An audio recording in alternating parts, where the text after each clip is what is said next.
Good morning বন্ধুরা, তোমরা কেমন আছো? নিশ্চয়ই ভালো আছো। দেখো সকাল সকাল ছাতু নিয়ে বসে গেছি, একটু ঠান্ডা জল দিয়ে গুলিয়ে খাবো, পেট ঠান্ডা থাকবে। ঠিক আছে,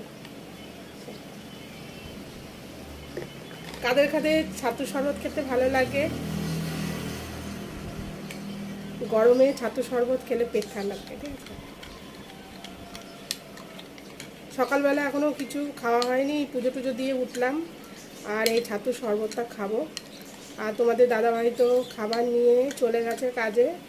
ঠিক আছে, আর মেয়েও পড়তে গেছিলো, মেয়ে চলে এসছে, ও এখনও খায়নি। ও খাবে হচ্ছে ভাত। বললাম যে ছাতুর শরবত খাবি, বললো যে না খাবে না। ঠিক আছে, খেয়ে বলছে কেমন। ঠিক আছে, দারুণ হয়েছে ছাতুর শরবতটা।